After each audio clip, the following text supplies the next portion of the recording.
Mike Moore Media. It's our monthly podcast with Rockingham County Schools. And in our studios today, I'm delighted to have Estelle Young. She is Assistant Superintendent of Operations and Logistics for Rockingham County Schools with over 20 years of experience in education. Hi, Estelle. How are you? I am doing very well. I hope you are this morning. I am. And you know, you've been in so many different positions in education here in Rockingham County. So you've got a kind of a hands-on with all kinds of things. Yes, sir. That is correct. Yeah. And right now, as Assistant Superintendent of Operations and Logistics, that's a big job that we're going to talk about today. But you want to talk also about a 5-year plan as you look to the future. So tell us about that, Estelle. Absolutely. I would be delighted to. We are so excited in Rockingham County Schools to have a joint facilities committee that we have created. Mm-hmm. And that committee consists of our county manager, two county commissioners, Kevin Berger and Charlie Hall are on that. Mm-hmm. 2 of our board members, Paula Rakestraw and also Kimberly McMichael. Dr. Stover, our superintendent, Pat Galloway, who is the finance officer for the county. And we also invite in Davenport Public Finance. They are the accounting firm for the county. And also, we partner with economic development. So we have Lee Cochran come in, mm-hmm. and then myself. And this committee has been able to sit down and fully understand the needs of Rockingham County Schools. And we've worked up a 5-year plan and also the financing, because that's very important as well. Yeah. Well, the names you've just mentioned, you've got some of the heavy hitters here in the county there. You've got some key people in Rockingham County government, education, and schools involved in that. And that's important to have that group, isn't it? I think it's very important to have a good relationship, to be able to work across our facilities committee, to be able to, for our county commissioners and the county manager to actually understand the why behind our needs mm-hmm. is so important. And when we have those group meetings and lay everything out, they fully understand. And that's why we've been able to be funded for, we have a 5-year plan. And altogether, if we include this year's projects, the 23-24 school year through 2027, it adds up to over $70,195,150 in projects. Wow. And, you know, we don't stop and think about the facilities and the maintenance. There's a lot involved there, isn't there, Estelle? Yes, sir. I laugh sometimes. I receive text in the middle of the night from our director of maintenance, and they'll have all these spotlights, and they'll be down in a trench. You know, if there is a pipe that burst, you know, that falls under facilities. And what I like to call our team, I like to call them the silent rangers. Okay. No one knows they're there until something happens. And so most of the time, they're fixing and working on projects at night so we can be prepared for our staff, our teachers, and our students the next day. Isn't that something? Yeah. Well, thank you, team, for that good work. Oh, that is great. Absolutely. We thank the team. Well, there's so many people involved, and that just speaks well of what you're doing and putting this all together. Absolutely. When you're talking about facilities, now we're talking about the 5-year plan, but when you're saying facilities and logistics, just give us a definition of that a little bit better, Estelle. So when we talk about facilities and logistics, I have 5 departments that we're concerned with. Mm-hmm. all of our technology. And when we think about technology now, we think about it in a different realm. Since the pandemic, if you recall, we weren't allowed to go to school, but we still had to educate our students. So it was so important to have that infrastructure available for them in our technology department. We have school nutrition. Of course, we have children who come to school and they are fed a nutritious breakfast and lunch.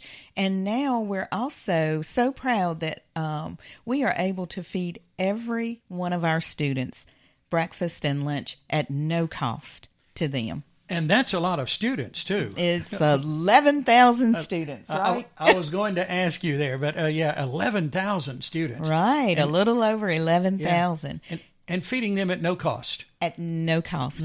This year and for the next 4 years, which is a tremendous savings to our parents. And we also have our transportation department. And we know that all of our families out there, they trust our school system to keep their babies safe from the moment they step on a bus to the moment that they step off. And so transportation is very important. And then we have our maintenance department, and they're out there working on everything from a light bulb that may go out to making sure that the HVAC systems are operating properly. And as I mentioned earlier, it could be a pipe that burst, or, something as simple as a toilet overflowing. That impacts a school day. And then we are so excited to have our public information officer, and he's / director of safety, join us, Sean Gladio. And so we feel like all of that working together, again, sometimes we're the silent warriors. You don't know that we exist, but we want to make sure that we have a safe, nourishing environment for our students and staff. Certainly. Safety, you just kind of said a key word there. Let's talk about that. And what are Rockingham County schools doing to prepare in that area? I'm glad you asked that question. As I mentioned, we do have a director of safety, Sean Gladio, and this whole facilities plan, working with that joint facilities committee that I mentioned previously, one of the big projects within our 5-year plan is to have safety vestibules in our schools. And in all of our middle and high schools, we are, in addition to the safety vestibules, we are placing weapon detections systems in our schools. We want to, and I want to preface that we're not putting these systems in our schools because of any event that has happened in Rockingham County schools. But what we are doing, of course, we keep up with the news. As you turn on the TV, you see all these events, tragic events that are happening. And we want to be proactive, not reactive. And we will be having a ribbon cutting event for our first safety vestibule with our weapons detections sometime after April at Holmes Middle School. Very good. All right, so we can come and see that for ourselves. We would love for you and the community to come in, because working with our county manager and our county commissioners, we want them to come in. We want the community to see where your tax dollars are going. Yeah.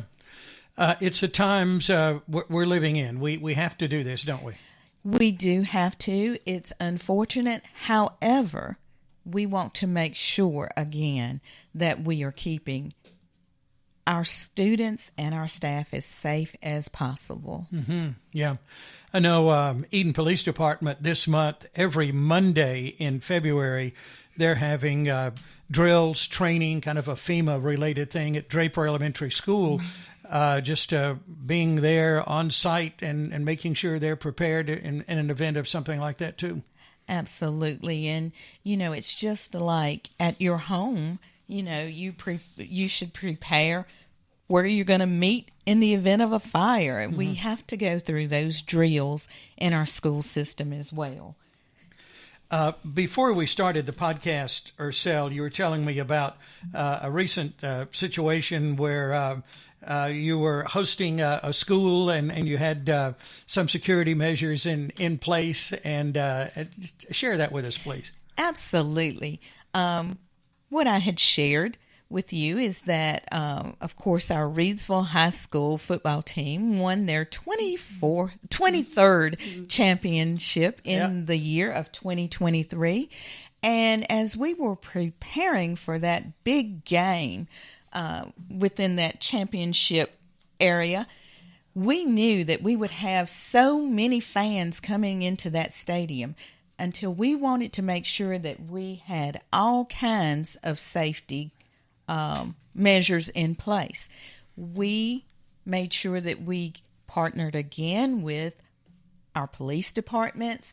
We had lighting out there. We wanted it to look like daylight when you came up. Yeah. And this was prior to us getting weapons detections. And want to tell you a little bit about these systems in a moment. Yeah. They're going to be open gate. And what that actually means is that they will be mobile. So at that football game, our schools have handheld wands. And we were trying to make sure that everyone inside of that stadium was going to be safe. And one of the most important things that we heard was from our guest team fans. Mm-hmm. They were thanking us for making sure that they were safe. They did not have any problems with us wanding them. Mm-hmm. And when we purchased these weapons detections, especially for our high schools, we will use them for our students and staff and any visitors, parents coming into the school. But we will also have the ability to take those out to the gates. And as you purchase a ticket, you will go through those. Mm-hmm. And we're just taking those safety measures. Smart investment there for sure, isn't it, for Rockingham County Schools?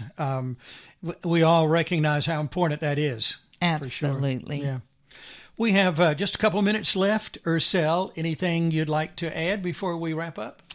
So I would like to just say, within this 5-year plan, again, I mentioned how important it is. And one of the things that we're working on here in the very near future, as a matter of fact, we have engineers working on this. We have 10 roofs that will be replaced. Wow. And you can imagine how important that is for us as well. Mm-hmm. Yeah, we're looking at just a residential roof. My goodness, and you're looking at schools and a large complex there. That's a lot of money. It is a lot of money. Therefore, you can understand why the amount that we have worked with that Joint Facilities Committee, why that amount over 5 years is so much. We do have some roof replacements.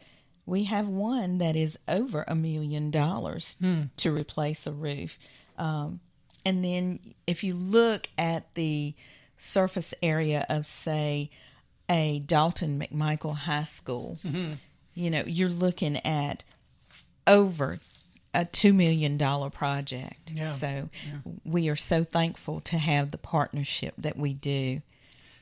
Well, it's a great team you've put together with that joint facilities committee, and thank you for sharing this good news with us today, Ursel, and just kind of getting better acquainted and finding out about what you do with facilities, maintenance, logistics, and all of that. Thank you. Well, thank you so much for taking the time to invite us in to talk about what we do and the partnerships that we have.